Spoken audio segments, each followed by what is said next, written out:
Hello guys and welcome back to week 5 of the NPL Minors. So first of all, I will apologize if I don't sound that great this video. That's because I have been sick for a couple of days now with a little bit of a fever and all. So I will just try to get this out quickly, but before I will go over a little bit of team builder and the battle. I did not have any time, and then I also became sick, to do a separate video on our new team, because we did basically a complete overhaul of the previous team. So I will go over that right now. So first of all, we made a triple trade with Techno, who took over for Esther. We traded him our Menifee, Hippowdon and Covrigus. So I wanted already to get rid of Hippowdon and Covrigus. Those both mons that did not really fit my style at all. If you have watched the last 2 weeks, I did not bring Kovac at all. And about Hippowdon, you saw it in both those matches. I think it just was basically a little bit of fodder. And then Menifee, I really love Menifee, but I've used Menifee already I think a few times, and also already once in Gen 7 with C moves. I was looking to try some other things out for, so that's why I initiated the trade. And what we got back is Z Salamence, Mamoswine and Cobalions. That's really great. I love Mamo. I've used it in I think my very first league, and then sometime after, not in Gen 7, but I love the mon. Salamence, really cool mon. Have not really used it in Gen 7 that much with Z move access, so definitely want to try that out. And Cobalions and mon I've never used, so definitely looking forward to those. Cobalion, Mamoswine, also reliable rockers, is also really important. So then we also had 5 free agent transactions, and 1 we initiated for next week, but 4 for this week. So what he did is we free agencyed away Mega Sceptile, because with Salamence on the team it was a bit redundant, and also I found that Mega Sceptile just does not hit that hard, so I didn't really like the mon in it itself. Then I traded away Ambor. That was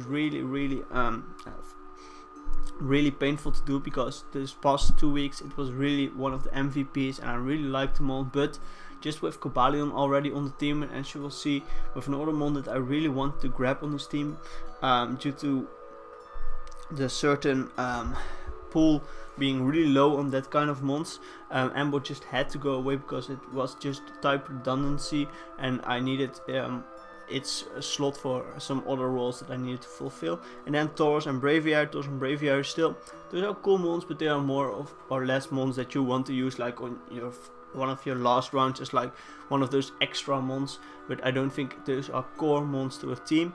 So those 4 were going away this week, and then next week we also traded away Fortress, because Copilon is now a new steel type. Fortress is a bit redundant, and we have a new hazard stack, as you will see momentarily. So Fortress will be going away next week, and we get back Gorgeist, because I still wanted a reliable grass type that can take some hits on the defensive side. And Gorgeist was traded away this week 5 into free agency by Uzi, so that was really nice, so we can pick it up next week. So this week, what mons did we get back? So the mons that we did get back are in our Mega slot we get Mega Houndoom. So Mega Houndoom is a mon itself that has been picking up a little bit of how do you say it? More and more people are just using it, let's put it that way. Also, like Jolt in the NPL Mages is doing quite great with the mon, and I also was one of the mons that I really wanted to try out, but also there were very few dark types left in the pool, and I was just looking at them, and none were really fitting my style, and just were not that great in my opinion. And then when I saw the Mega Houndoom there, and I was like, oh, Mega Houndoom, that's a pretty cool mon. It's also Darkfire's pretty nice coverage, so I picked up Mega Houndoom. Then the other mons I picked up is Quillfish mainly for the hazard stacking, and also Poison type. Slowbro, we needed a new defensive water type. Slowbro fits that greatly. Also with Regenerator, it's a really great mon. And then as last mon we picked up Rhyperior, so that's our second ground type, but I don't think that's too badly. Also with Solid Rock, Rhyperior takes most of super effective hits, that's quite nice, but mainly I took that mon because I wanted a solid flying check and flying resist actually, which the team previously lacked. And yeah, I was looking at the pool that was left, and Rapier was like the best option left, and I think this mon can really fit on to this team and is quite a nice addition to it. And also again another rocker. So yeah, that's our new team for now, and yeah, we will just see how that will go. So yeah, now we covered the team, so we will probably we will now move into our matchup. So our new team consists of Sea Salamence, Cobalion, Fortress, that's only for this week, Mega Houndoom, Sylveon, Alakazam, Quillfish, Galvantula, Mamoswine, Slowbro and Rhyperior. Then the opposing team we face this week, the Houston Solrockets of Adam the Beast Knees, and he has Z-Mew, Skarmory, Mega Altaria, Nihilego, Serena, Diggersby, Suicune, Halucha, Alolan Persian, Electabuzz and Articuno. So basically the scariest sixth he could bring up, and I'm also expecting him to bring like Mew, Skarmory, Mega Altaria, Nihilego, Diggersby, Suicune, with like Halucha is a little bit of the wild card I feel. The other ones I also did prep for, but those were like the ones that I could see bringing him the most. So the team I built like two teams. One was more like a bulkish team with basically Calm and Slowbro as the main win con. And the other team was more of an offensive build, and that team is the team I ended up using. So that team was, you should see here, it's Galvantula. Basically just a focus stage Galvantula. Why? Because he has quite some hazard removal, but all get beaten by Galvantula actually, which is pretty nice. So that's why I thought webs against this team could be really threatening. And then just dual step and toxic because of monsters like that Mega Altaria. Just get the web still game, and that would be basically all Galvantula has to do. Then Alakazam, pretty much a focus sash Alakazam. It is basically there because I need some like a little bit of a failsafe against monsters like Nihilego could definitely be scary against this kind of team I brought, and also Halucha, and that's why Alakazam is there. Psyshock and Focus Blast are just hits his team pretty nicely. Then Shadow Ball for monsters like Mew and Psycho just in case like a Calm Mind Slope Suicune could be a tad bit annoying if it gets out of their hand. Psychip Alakazam could be very nice, or just maybe even Psychip like some other boost from some of his other setup, I don't know. Definitely can come in pretty nice, I felt. So that's Alakazam. Then Houndoom is just Fire Blast, Dark Pulse hits his whole team pretty nicely except for monsters like Mega Altaria, so that's why we tack on Sludge Bomb. And then we could have tacked on like Nasty Plot, but he has quite some defensive pivots, and with like Mew could be defensive, Skarmory and Mega Altaria itself, so I thought Taunt's pretty nice to prevent them from like setting up, getting the hazards away, or just setting up hazards themselves. So I felt Taunt was a really nice slot as the last move slot. Then Salamence is basically our main win con. I was really toying around with this set, and ultimately I decided on this set. Basically it's just a Dragon Dance sweeper with Z-Fly because of monsters like Suicune, Dragon Claw for basically all of the other mons, and then Fire Blast is mainly there for the Skarmory. I put in this EV spread mainly due to the fact that I can still live like an Ice Beam from Suicune if I need to, and that lets me set up a little bit more easier. And I went with Moxie because especially with webs with one Dragon Dance, and then with webs I get one kill, and then I can constantly boost my attack, and I'm guaranteed the game if I play it correctly. Then Mamoswine is just basically a life orb attacker. Earthquake, Ice Shard, Ice Crash was basically all I needed, but I thought okay, Mamoswine could definitely get really low by like taking one hit, getting a bit of life orb damage, and then I thought Endeavor was pretty nice for mons like that Suicune, but also just for mons like his Skarmory. And then the last mon on the team is Cobalion. Cobalion is a little bit of a pivot, and Air Balloon is for mons like Diggersby. Just Stealth Rock and Taunt.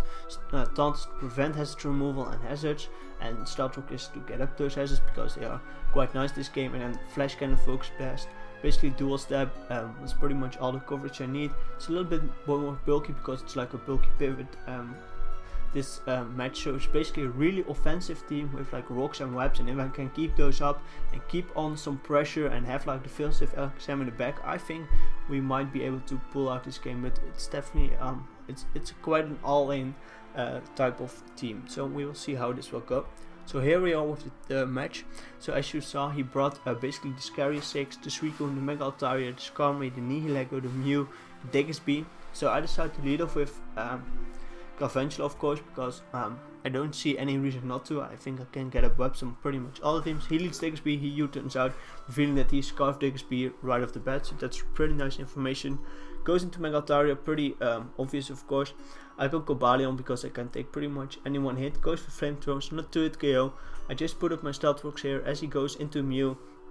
At this point I don't know if it's a defensive Mew or not, so he might have Defog, so I just go for the taunt as he reveals Aura Sphere and he's able to kill me, so he's definitely more of an offensive Mew. I go into Howdoom and I know that he most likely is able to like live a hit, and also but I'm also able to live like an Aura Sphere with pretty much ease. And yeah, if he's like Z Aura Sphere, could kill me, but then he is really low and in range of a lot of my other mons, and I still believe that Z Aura Sphere might not be even a guaranteed kill. Might definitely be, I don't know. But also he could be Colbert. I could see him bring Colbert. Still I two-shot him, so I thought this was my best play because I don't have much else to go off, because I felt it's a little bit early for Salamence. Galvantula is also not able to kill it, and I want to keep Galvantula back. If by any chance he gets rid of those webs, I can set them back up, and also with a little bit of chip, Galvantula can kill it afterwards. Alakazam, I don't want the Sash broken, and Mamoswine does outspeed it, and in hindsight Mamoswine might have been a play, but I also believe Mamoswine from Mew from full, I'm not sure if it can kill, so I thought Alakazam's Houndoom is my best chance. Might also scare him out. No, it does not. He is Colbert Berry, goes for the Aura Sphere, just does barely over half. Here I just fire off a safe Dog Pills. In hindsight I should definitely either just went for the Sludge Bomb, but I was like, okay, he might just try to sack off his Mew, or he might go into like Nihilego, so I went with a safe Dog Pills also to scout some damage, and he goes into Altaria, reveals that he's pretty Spadef. So here I go out into Mamoswine, because I know Mamoswine can pretty much take some hits. From what I saw from the damage, that is that he's not really offensive, but he reveals that he is mixed, so that's pretty nice. I think Hyper Voice I might have taken, but don't know if I would have taken a return with Memo, so with Houndoom, so it's pretty nice to switch out.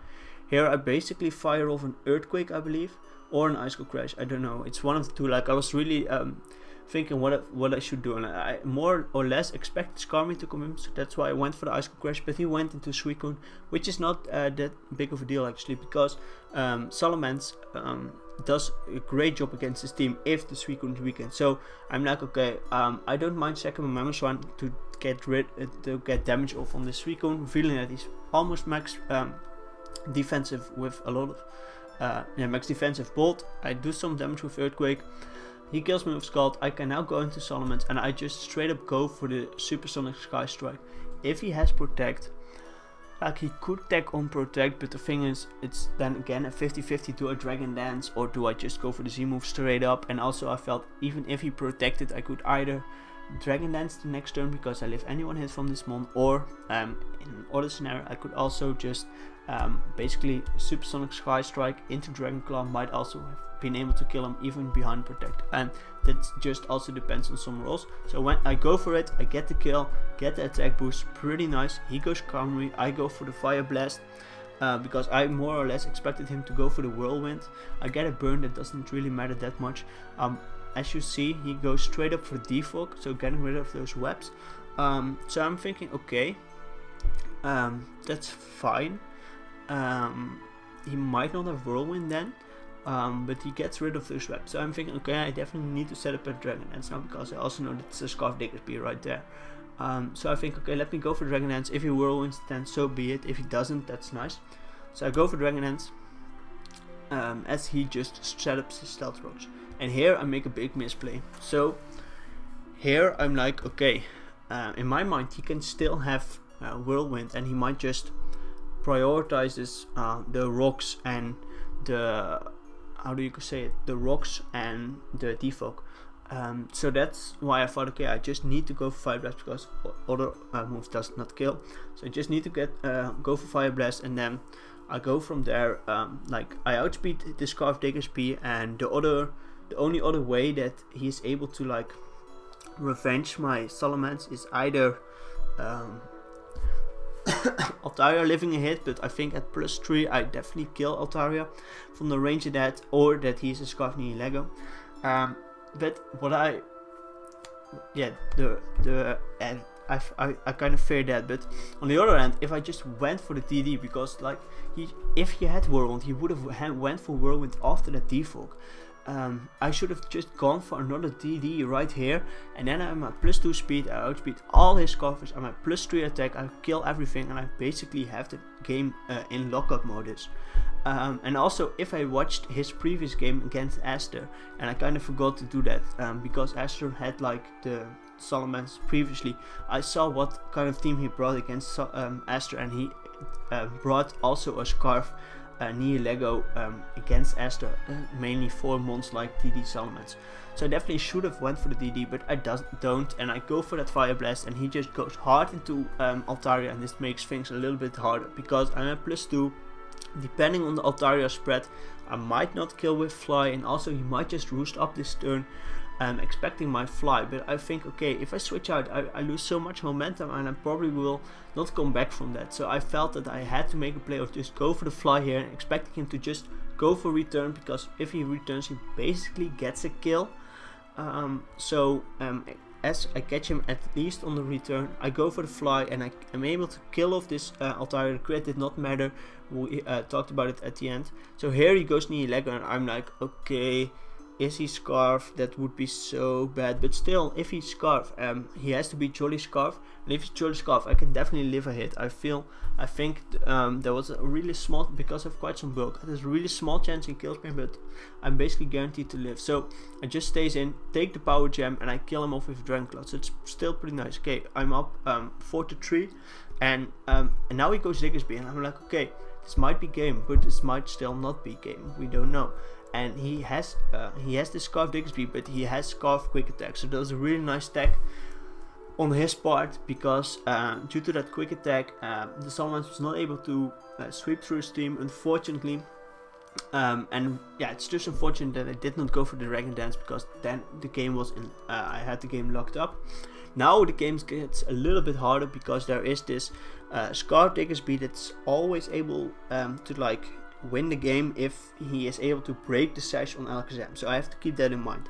So here I just have to go for Focus Blast, because he might, he most likely he won't stay in. But in the off chance he risks it and he does stay in, I have to go for it. And also my other two mons with the Rock Shop, and that's why he went for the Rockstars Comedy, are in range of quick attack from this Diggersby. So I just go for Focus Blast, I do connect it, and I kill off the Skarmory. Does not really matter, because I think with damage and all, Psychic would have just killed it the turn after. He goes back into Diggersby, and like he revealed U-turn, and I know he will just click U-turn, because why would he not? It breaks Alakazam's sash, and if I switch out, he still can bring in the Mew nonetheless. So as he goes for, but then he goes for return. So that's also, I think I can understand the play, because from now on it's 50-50s all over, because he has to, as I mentioned, he has to break the sash with Alakazam. I have 3 months left, so I have some sacks to spare. But he also can't have Diggersby as his last mon, because if Diggersby is the last mon, he can't lock himself into U-turn, because I still, if the sash is not broken, I still win. So he has to get away where he can U-turn on Alakazam into the Mew for free. So he did not opt to go for it this turn. So if I stayed in, made a ballsy play. So if I stayed in and I went for the Focus Blast, kind of risking it, I would have won the game actually. So yeah, he got me there. Like the switch out was pretty obvious. So it's this turn. So the switch out was of course pretty obvious. So he goes for a return, and now I can go into Alakazam. I'm still going for Focus Blast. as he goes into the Mew. So from this damage I see Shadow Ball kills, but Diggersby is immune to Shadow Ball. So he could go hard into Diggersby on the Shadow Ball, which is exactly what he tries to do, but I go Galvantula, like trying like more or less as a large ditch effort, also basically like sacking off Galvantula, and also it's like a little bit of both. So he goes Diggersby, he catches me, he goes for U-turn, goes out into Mew, and he kinda has created the scenario now because of like the ballsy return play, and then basically because of the ballsy return play, and me with Alexam just clicking like Shadow Ball straight up and not predicting like, oh, he might actually go Diggersby and go for the Focus Blast. Like there were a lot of 50-50s involved in this end game, because it's pretty hard for me to like always try to preserve the sash, and he has to U-turn at the right time. So he kind of has created opportunity to be able to win the game, but he has to keep Mew alive. So the question now is, last time he made the play on the Shadow Ball into the Diggersby. So do I go for the Focus Blast trying to catch Diggersby, or do I go for the Shadow Ball thinking he would just stay in with Mew, because I might overpredict, go for Focus Blast, and then he's able to break the sash and Diggersby wins. So it's a lot of 50-50 still at this end game, and I decided to just go for the Shadow Ball. I catch the Mew staying in, he has to go into Diggersby, and now for me it was still so close, because I was actually looking at the wrong calc, and I was like, oh, Focus Blast might not kill, but the EV spread was fucked up and Focus Blast kills all the time, but I still have to hit the Focus Blast. I have hit some this game, but this is the crucial one. So he goes return, knocks me down to its sash. Do I hit the Focus Blast for game? I hit the Focus Blast for game. So we win this game 1-0 in a really narrow game, where there was a lot of 50-50s with the Scarf Diggersby at the end. And like what I learned from this game is that it was just I had to play it differently with the Salamans, and could have just won the game. That was really unfortunate.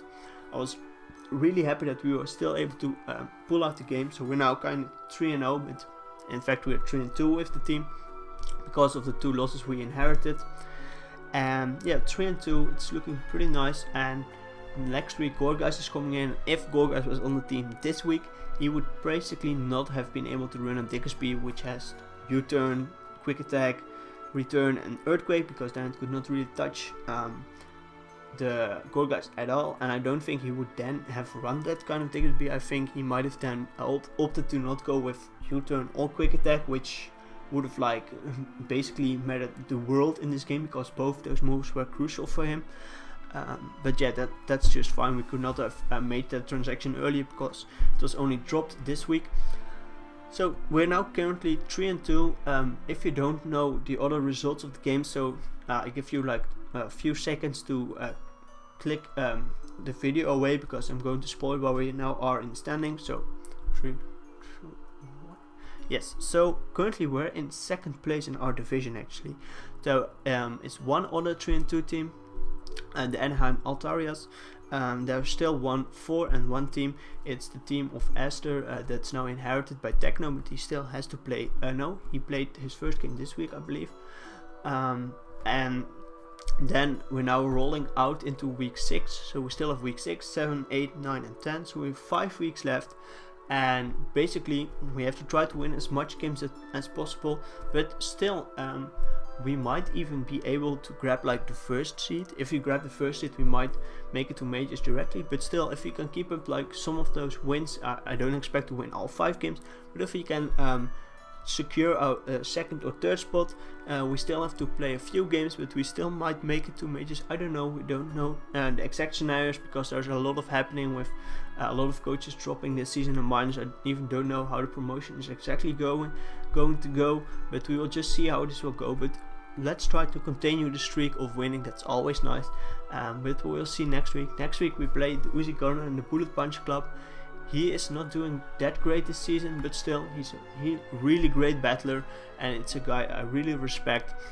And also I played him once in the GPC, and he was like in that season I had like 3 losses.